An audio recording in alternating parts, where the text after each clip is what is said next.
Is this the beginning of the end for NAR?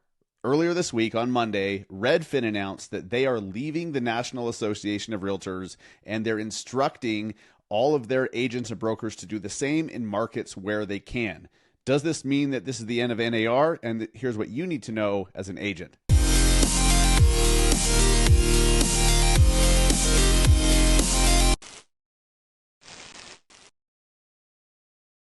What is up, guys? Welcome to episode 302 of the Massive Agent Podcast. I am your host, Dustin Brohm, here in Salt Lake City, Utah, where it just freaking snowed in the mountains anyways. It just snowed for the first time this year, which is pretty awesome. So this is fall. This is what happens here in Salt Lake. You guys that are in Florida or Arizona, we have this thing here called autumn. It's actually quite nice and pleasant, and the colors change on the trees, and sometimes it gets cold and snowy, and it's the fucking best. So anyways, welcome to the show, guys. I get asked a lot what I think about NAR, and on social media, I've been pretty outspoken that I'm not a big fan of the National Association of Realtors. At least I'm not a fan of being forced to pay their dues. I understand if we had the choice to join the organization, I'm all for it. I would not, but I might actually contribute towards the lobbying and the advocacy because I think that they do a lot of great work for property ownership rights and, you know, all of this stuff to protect and defend and further home ownership and property ownership and favorable tax laws for real estate owners and all that stuff. I get that. I just don't know what the hell else NAR does except for apparently sexually harass people. I have no idea. So that's a problem. So I'm going to talk about this today because on Monday of this week, Redfin announced a bombshell. They are leaving NAR. Now, they can't do that everywhere, and I'll explain that in a minute. And this is, again, one of the beefs that I have with NAR, and it's a problem. So we're going to dive into this here in just a second. And the reason that I'm talking about this today is first off, it's the hot topic of the week for agents. And I think it's important that we as professionals understand what the fuck is happening in our industry. We understand the perception of our industry from those who are not in it. And we need to know what's going on to consider ourselves a professional. And, this is all changing, as is most everything in the world is changing, right? Like, show me something that hasn't changed dramatically or is in the middle of going through some big tumultuous changes right now. I can't think of anything except for toilet paper. Like, that's pretty much been the same as long as I can remember. I mean, they print on it now. There's words and graphics on the toilet paper, but it's pretty much the same. Like, what are they going to add another ply? Are we going to get 6 ply? I don't know. Maybe we should. I don't know. I digress. Before we jump into that, I need to applaud all of you guys that jumped on and took advantage of the lifetime memberships that we're offering for the Massive Agent Society. We were only offering it for last week. So if you're hearing this, that offer has now expired. We may bring it up again in the future, but I don't have any plans to currently. You want to know what's cool? We had a bunch of people jump on this and take advantage, which is amazing. But you want to know who took advantage the most? Like, dramatically more. I think like 5 to 1. Do you know who really took advantage of the lifetime Massive Agent Society memberships? Current members, you guys that were already agents who are already in the Massive Agent Society. You've already been a member for a month or 2 or 3 or 9, and you're like, you know what? Yes, I want more of this. That to me was amazing because it showed that we really are doing something special in the group. We really do have a powerful program. We really are helping to drive growth and success and results in our industry. And I'd love to see that because if we weren't, we wouldn't have current members upgrading. They'd be leaving, they'd be canceling, right? We had the opposite happen, and that was really freaking cool to see. So don't sleep on the Massive Agent Society. You can still join, but the lifetime membership option is gone as of right now. The next best thing, the most affordable option would be the annual membership, which is going to save you a ton of money versus paying monthly. I realize this. You guys that took advantage of the lifetime, it was cheaper to join for lifetime, one-time payment, nothing else to pay ever, including free tickets to future events we do, which we're going to do 2 society events next year at least. But what's cool is you guys that jumped in just paying monthly, $297 a month, if you did that for a full year, you're actually paying more. Just by joining monthly and staying for a year, you're paying more than if you just jumped in as a lifetime member. So kudos to you guys. Okay, next. I'm right now today, as when this comes out, Thursday, October 5th, I am speaking at EXPCon in Vegas. They actually gave me the mic by myself. So I'm doing a solo talk in front of EXPCon bright and early, 9 a.m., which I'm really excited about. And I'm doing a new talk I've never done before called Overcoming the Obstacles We Give Ourselves, or that we create for ourselves. Yeah, overcome the obstacles that we create for ourselves. And I'm talking about the fitness journey that I had starting in late 2020 until now, and when it clicked for me, and then how I've related that lesson to business and growth and all of that. So I'm really excited about that talk. Speaking of talks, the next one that I'm going to be giving publicly is I'm actually going to be in Columbus, Ohio. So on November 8th, I'm going to be in Ohio for the first time. I know that I was in Ohio when I was a kid. We went to some like Air and Space Museum, I think, in Dayton. I think it was in Dayton, Ohio. We went to some museums, but haven't been back in Ohio as an adult. So November 8th, I'm going to be in Columbus, Ohio, doing an incredible event for world-class title. It's called the Marketing Mastery Brand Building Workshop. Here's what's super cool about this. World-class title they're bringing in videographers, photographers. So everyone that shows up, and by the way, tickets are $5. Every agent that shows up is going to walk away with professional headshots, photos, and videos professionally done. And I'm going to be giving a talk about how to use all that stuff and on social media to grow your brand and get business and all that good stuff. So November 8th, if you're anywhere near Columbus, Ohio, go to massiveagentpodcast.com/Columbus and grab your wildly expensive $5 ticket to that. It will sell out. I guarantee this will sell out. So if you're in Ohio, grab that, and I can't wait to meet you in Columbus. So let's jump into, well, before we get started, you guys that were at BAM camp a couple weeks ago, you know that BAM is onto something big. And here's what's cool. The topic that I'm going to talk about today, I'm going to be quoting BAM quite a bit because they're journalists, they're writers.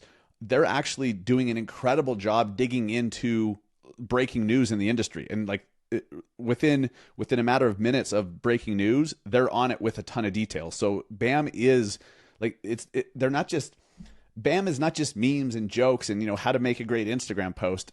It's a real legit real estate media company. And what's crazy is the majority of the industry hasn't freaking figured it out yet.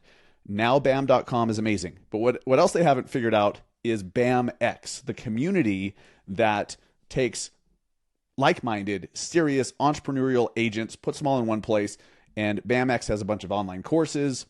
You need to check out BAMX and use code MASSIVE at checkout to get a discount off of that. For as little as $10 a month, you could be joining one of the most powerful communities out there of like-minded agents. And their Facebook group is a great mastermind and collaboration of agents that are doing big shit. So that's pretty cool. So check out BAMX. And lastly, Keeping Current Matters is the tool that if there was ever a market where you need to understand how to communicate what's coming next and when people should be making certain choices, when they should not, and really understanding that for yourselves and how to communicate it, it's right now. And KCM has all of that information. They dumb it down. They break it down through graphics. I've never seen a better tool for understanding the market and how to communicate it to clients. It's a tool you need in your tool belt, and you can try it right now at trykcm.com/BAM and use Keeping Current Matters, because guess what? All the top producers in your area, they're already using it. So you should probably, take the hint there. Let's jump into the main topic of the day, NAR. NAR has been a thorn in the ass of agents for a long time. Here's the thing. All right. I'm obviously, this is my opinion. Now, the news story I'm about to share with you is fact, but my take on it is my opinion. You may disagree with it. All right. Because you have a different perspective. My perspective is my own. So it's just that. So if you're interested in my perspective, here it is. I think NAR is a racket. I believe it is insane that in 2023, we are still forcing real estate agents to join the membership of NAR, which also means the state board and the local board, just so that, and here's they're holding the MLS membership and in a lot of areas, key box access. They're holding that, not handsome. They're holding it ransom. So you must join NAR and the local boards to get access to the MLS. That's how it is here in Utah. That's how it is in Arizona and a lot of other major cities. And so that's a problem. I don't have, if I want to stay with my brokerage, I don't have a choice but to be an NAR member and to pay their protection money, to pay their frickin' dues. So I have a problem with that. What happened earlier this year, about a month or so ago, when these sexual harassment allegations came out against the NAR president and all these other people, and widespread, like insane, right? That to me was just the straw that broke the camel's back. It was when I realized, okay, what the fuck are we paying them for? Here's a lot of you guys, some of you guys that have been with, you've been volunteers, you've been part of NAR before. Here's what I get from most people who have been part of NAR. If you had any idea what NAR does, you'd be wanting to pay them money. You'd be doubling how much you give them each year if you only knew. Okay, let's take that at face value. If I only knew, then why the fuck aren't you telling agents what you do, for God's sakes?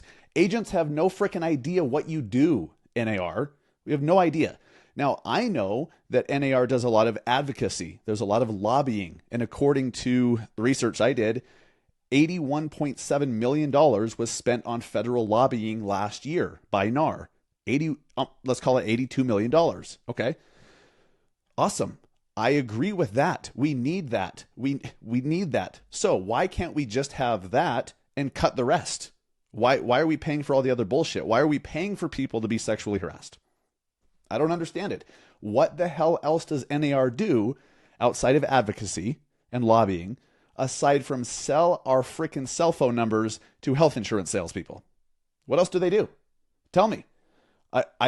If I only knew, maybe I would want to be a part of NAR, but I don't know, because NAR has no interest in educating, in showing what. I don't think they do anything else other than just this giant circle jerk. The hundreds and hundreds of members at all these meetings and all that, they have to pay for that somehow.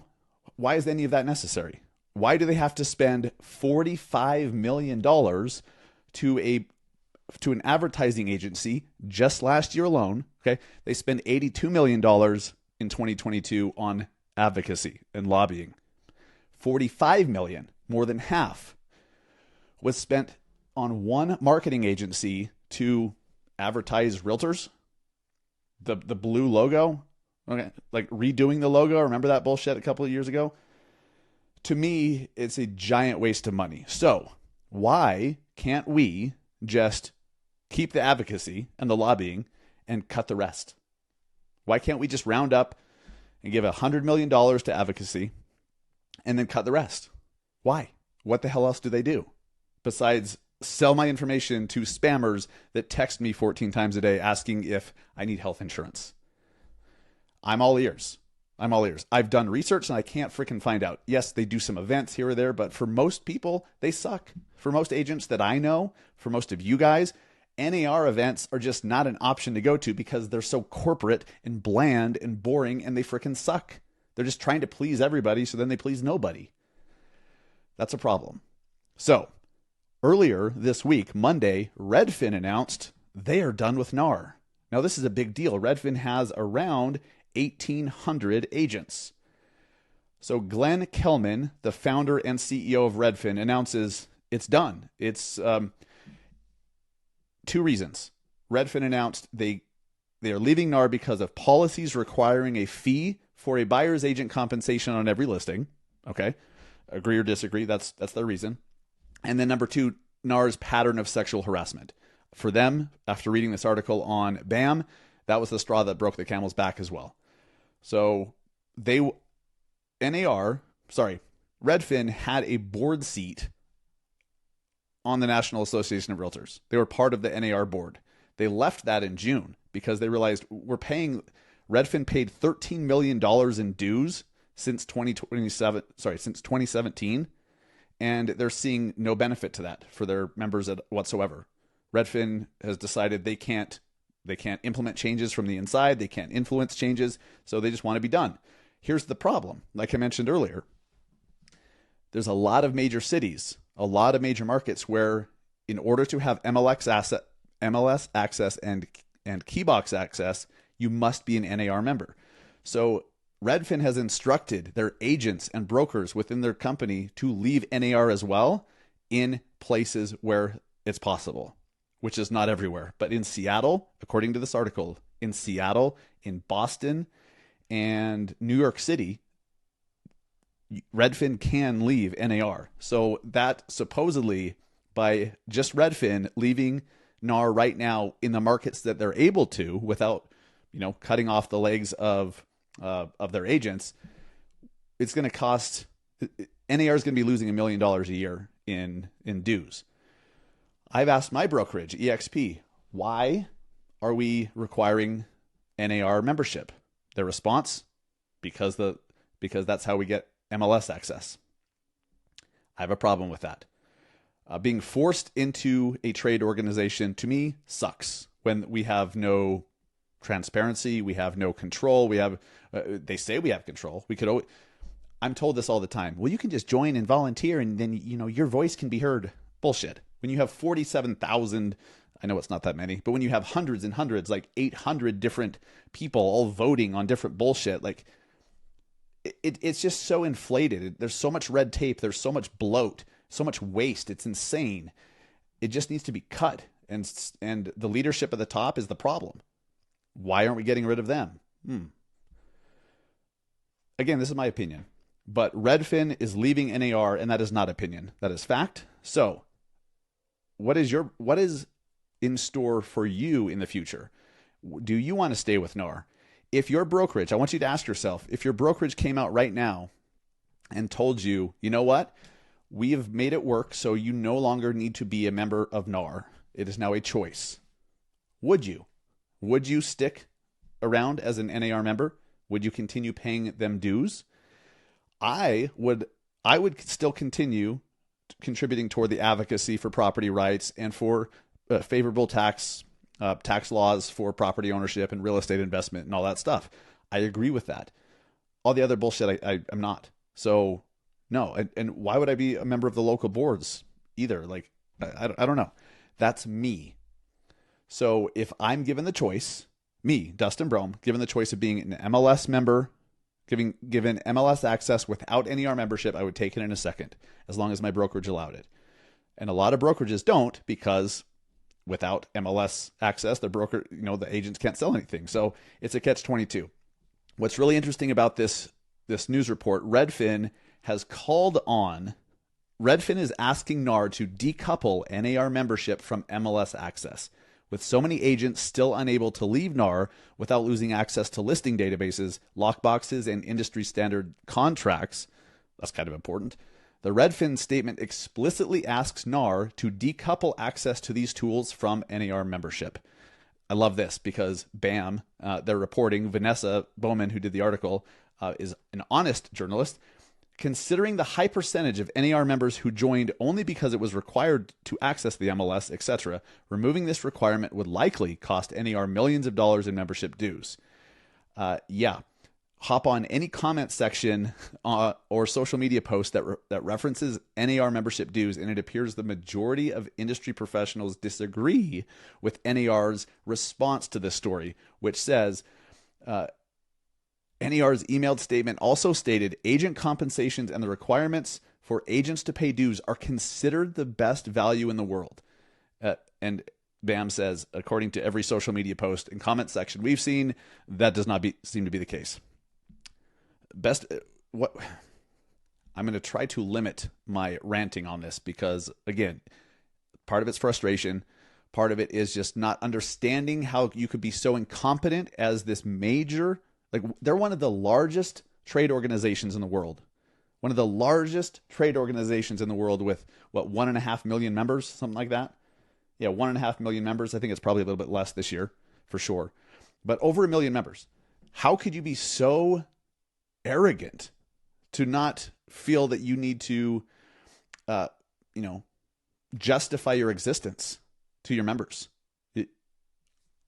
Every agent I talk to, I'd say 19 out of 20 agents that I talk to have no idea what NAR does except for sell our cell phone numbers to spammers. Seriously.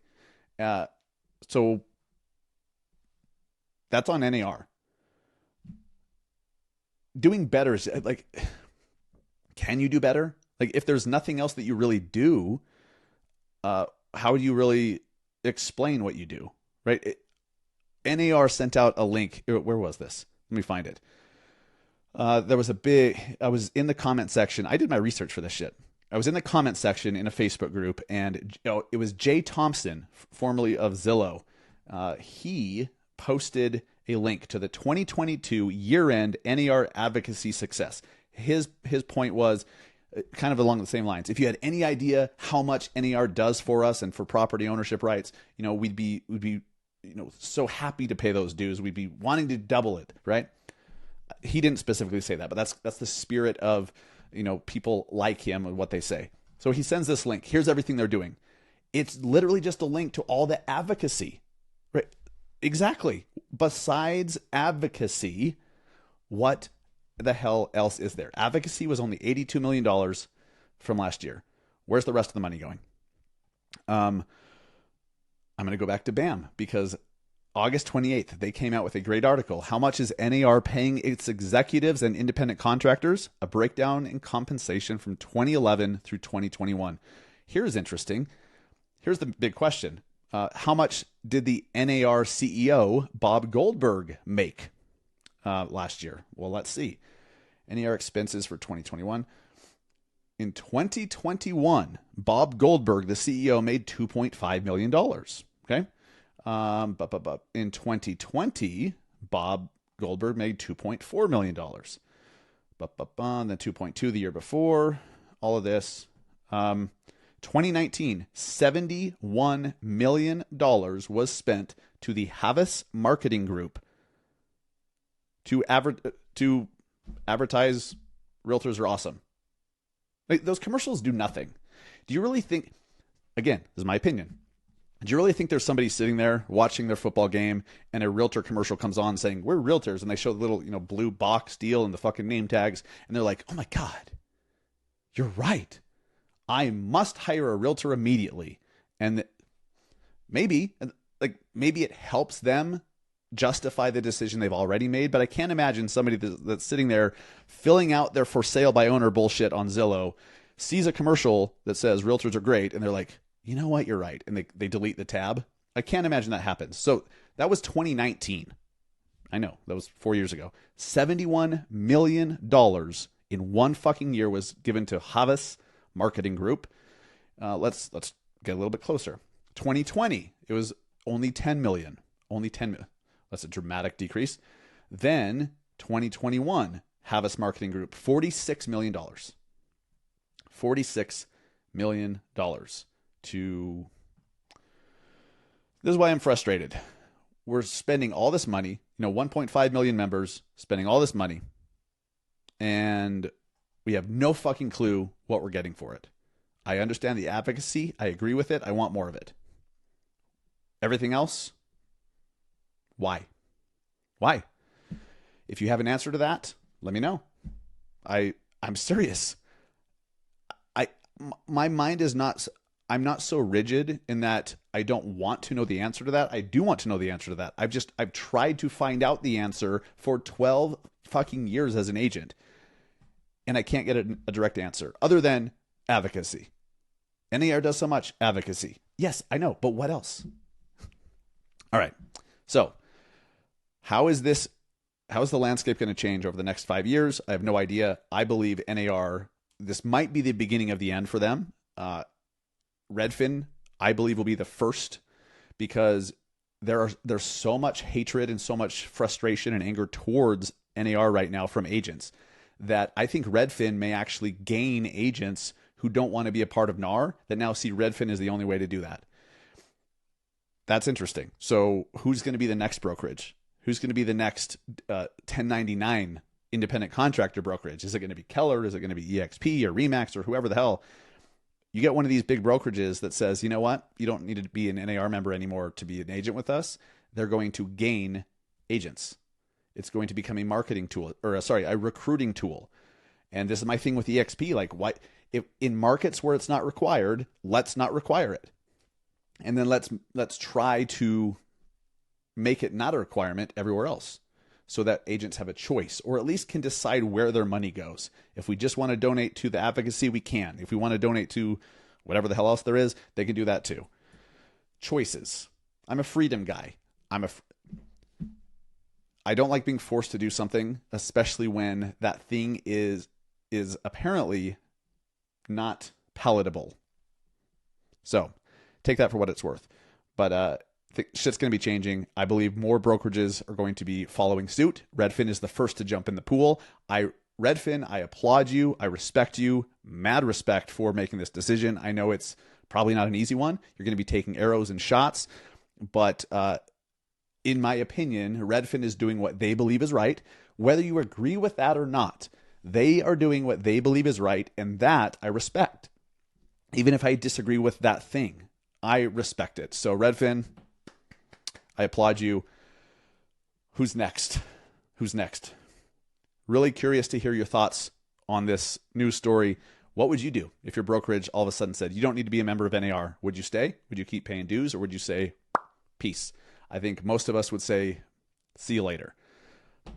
But what the hell do I know? I'm just a podcaster. Appreciate you guys listening so much. See you next week.